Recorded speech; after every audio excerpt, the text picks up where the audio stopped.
The sun was setting over Monaco, casting golden reflections across the calm waters of the Mediterranean, and the city seemed to glow as if wrapped in a dream. The harbor alive with the glimmer of yachts, the narrow streets echoing with laughter, and the faint sound of music drifting from hidden cafes. It was in this moment, in this city of elegance and chance, that a young woman named Isabella wandered alone. Her steps light yet uncertain, her eyes tracing the world around her as if every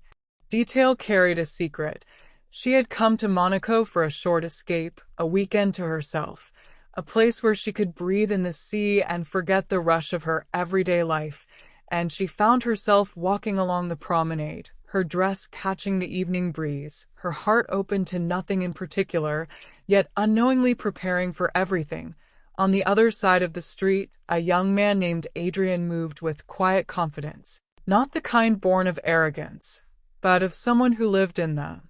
rhythm of curiosity, his gaze not on his phone or the road but on the small moments, the laughter of tourists taking photos, the shimmer of lights beginning to rise on the casino facade, the way the city seemed to hold both mystery and warmth in the same breath.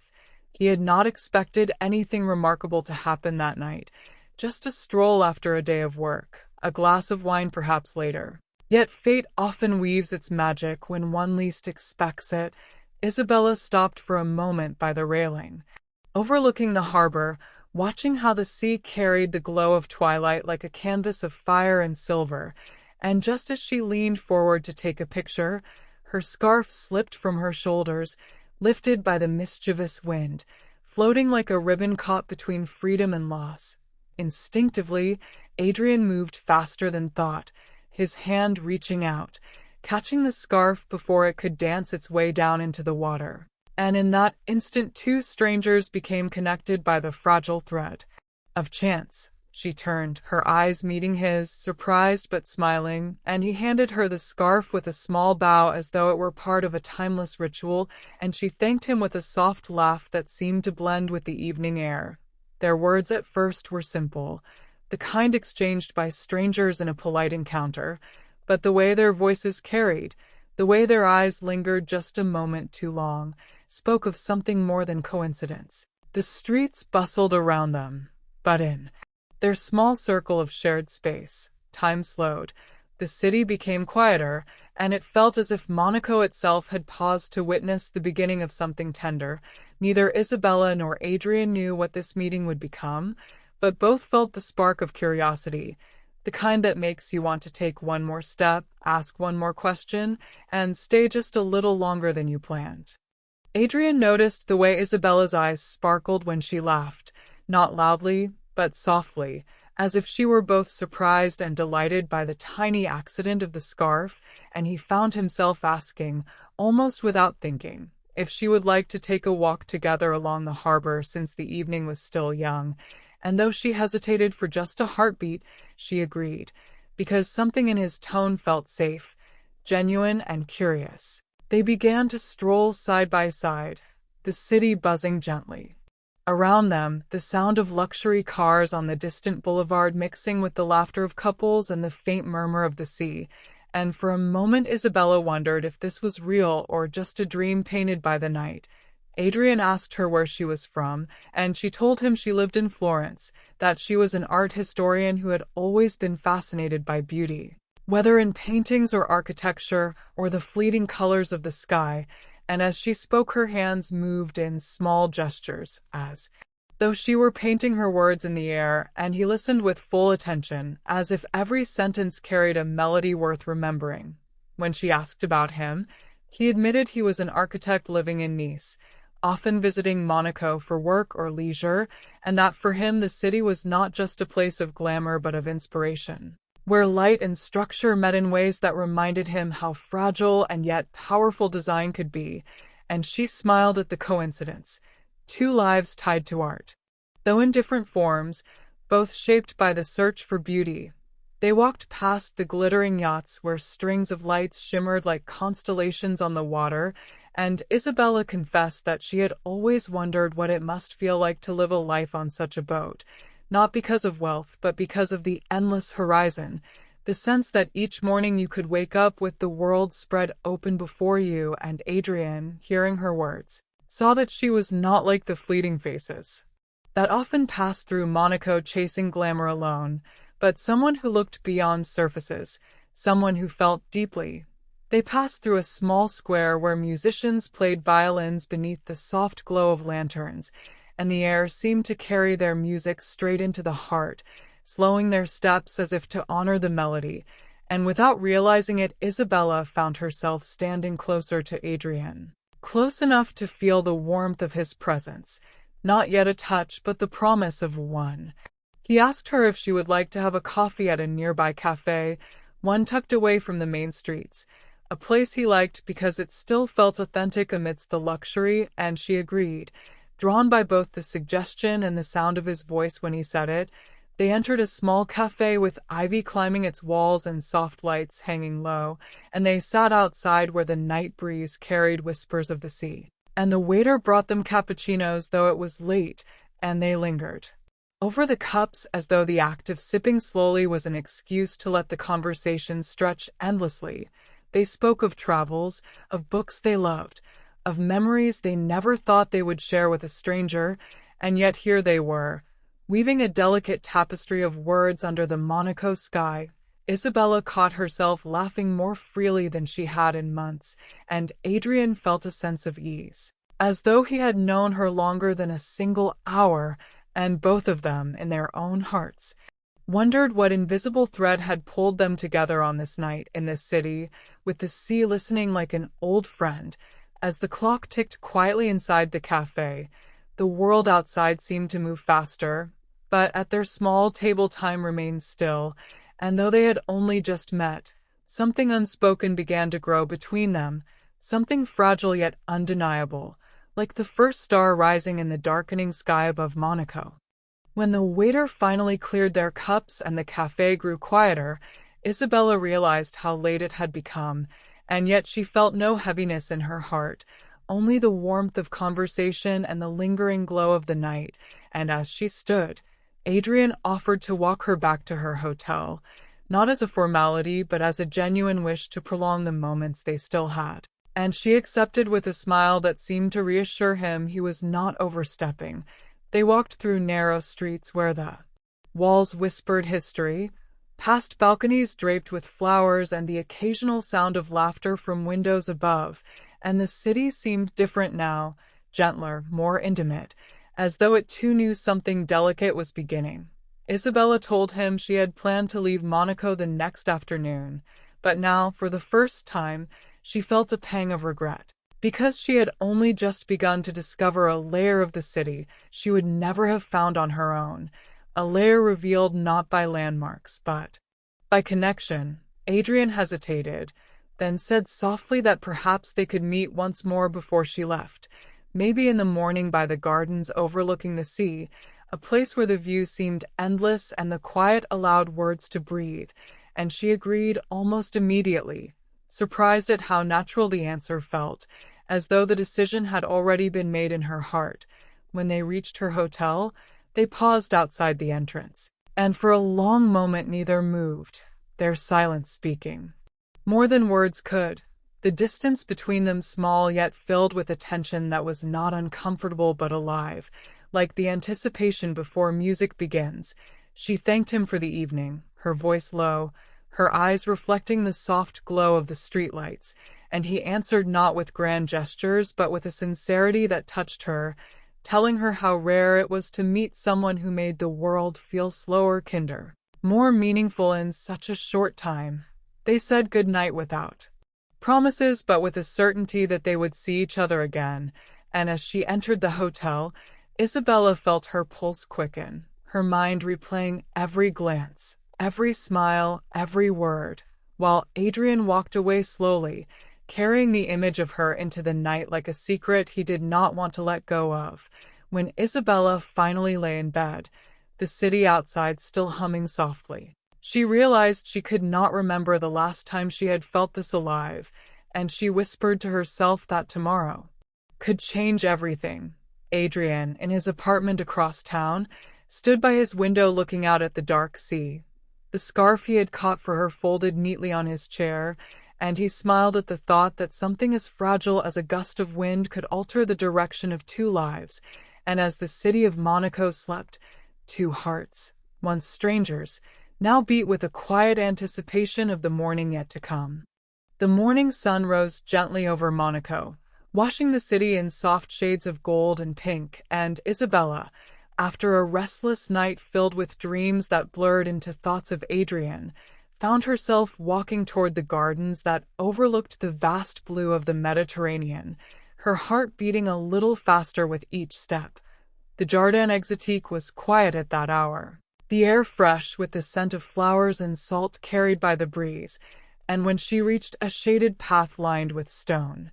benches, she saw him already there, waiting, his hands resting casually in his pockets, his eyes lifting toward her with a light that made her forget for a moment the world around them. He greeted her with warmth, not the exaggerated charm of someone playing a role, but with a simplicity that made her feel instantly at ease, and together they wandered slowly along the paths, pausing to admire cacti and blossoms that seemed almost otherworldly against the endless sea beyond. Isabella spoke of Florence, of how the colors of her city's sunsets often reminded her of paintings by the masters, and Adrian answered by pointing out how the angles of Monaco's old stone walls contrasted with the sleek modern lines of new towers, explaining that to him the beauty of life was in the harmony between what is preserved and what is created anew, and she listened with fascination, realizing how passion lit his voice the same way it did hers when she spoke of art.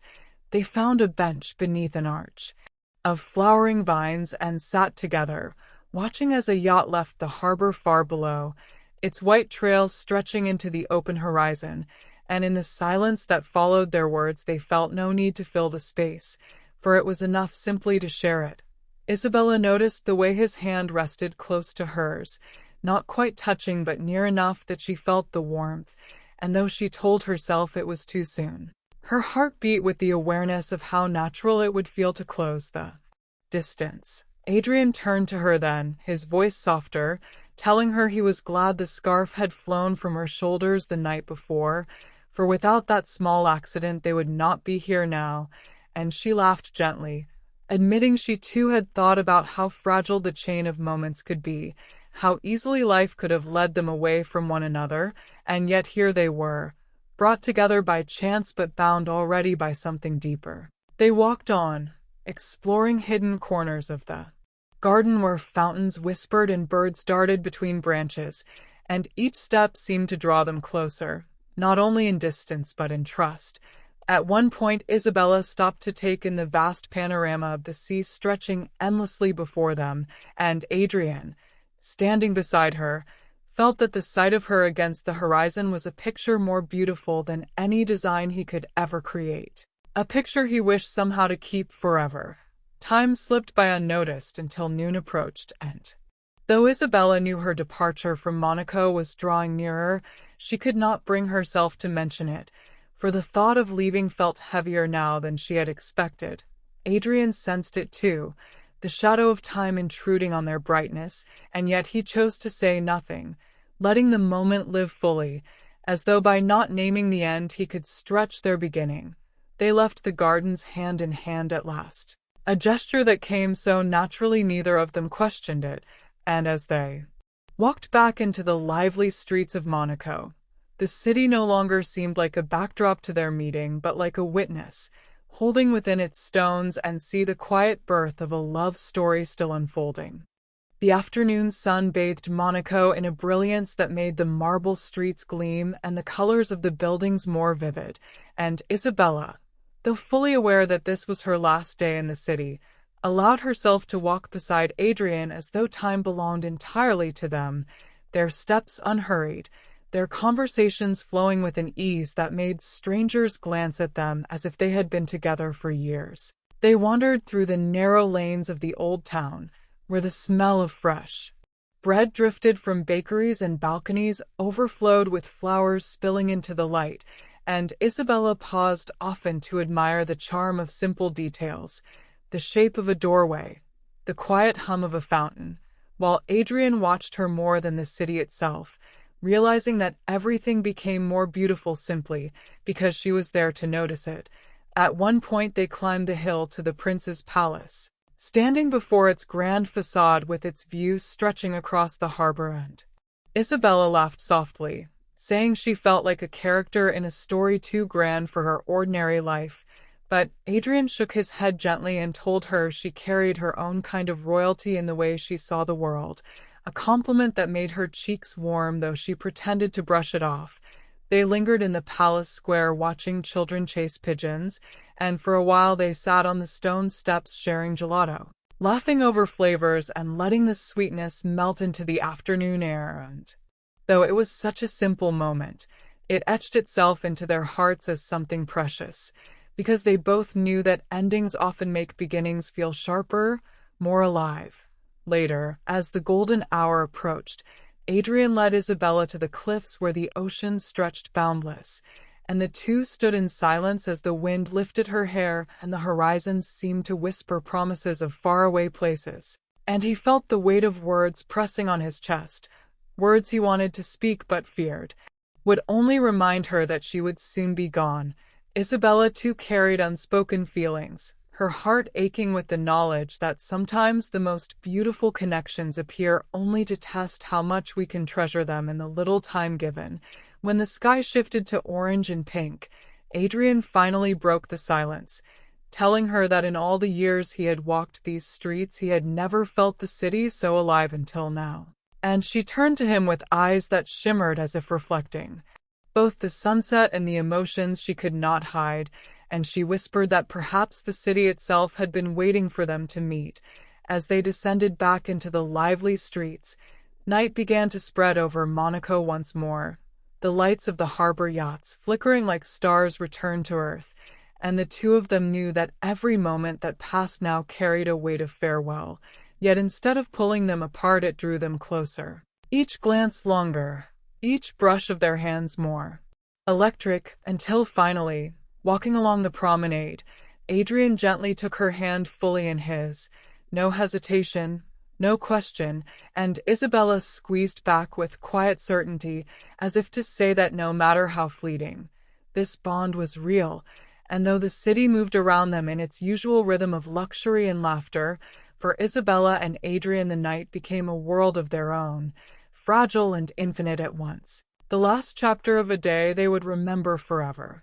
Night settled over Monaco with a brilliance all its own, the streets glowing under golden lamps, the harbor alive with reflections of yachts dressed in strings of light, and the famous Casino de Monte Carlo stood like a jewel against the dark sky, its grand facade alive with music, footsteps, and laughter spilling into the warm air. Isabella, dressed in a simple yet elegant dress she had carried in her suitcase for no reason other than the hope of a beautiful evening, walked slowly toward the square where the fountains danced, her heart quickening with the knowledge that Adrian was waiting for her there. And when she saw him leaning by the steps, dressed in a way that blended casual ease with quiet grace, her breath caught as though she had discovered him anew. He greeted her not with extravagant words, but with a smile that seemed to soften the entire night, and together they entered the casino, not to gamble or chase the glitter of fortune, but to simply experience the energy of the place, the chandeliers shining above, the music of clinking glasses, the hum of anticipation that seemed to fill every corner. They wandered through the hall, amused by the tension at the tables, by the elegance of strangers, and at one point Adrian whispered a playful comment that made Isabella laugh too loudly, drawing a few curious glances, but in that instant neither cared, for the sound of her laughter was worth the attention of the world. After a while they stepped back outside,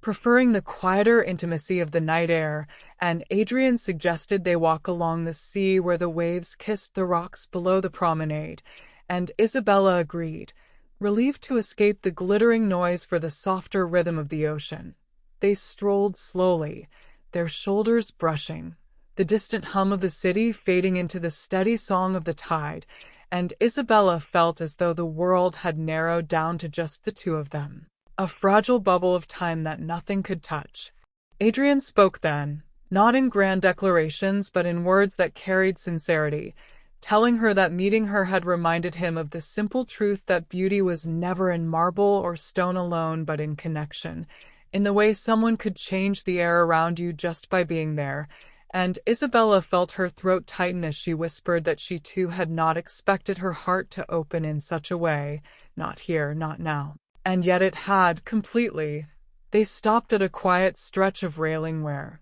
the sea spread endlessly before them, stars scattered above like diamonds, and the silence between them was so charged it felt like a promise waiting to be sealed. Slowly, almost hesitantly, Adrian reached for her hand, his fingers intertwining with hers, and when Isabella looked up at him, the unspoken words in his eyes were as clear as any confession, and she rose slightly on her toes to close the space between them, their lips meeting in a kiss that was tender yet filled with all the weight of the hours they had spent together, all the longing of knowing that time was slipping too quickly. Around them Monaco glittered with its endless dance of lights and music, but for Isabella and Adrian the city disappeared, leaving only the warmth of the moment,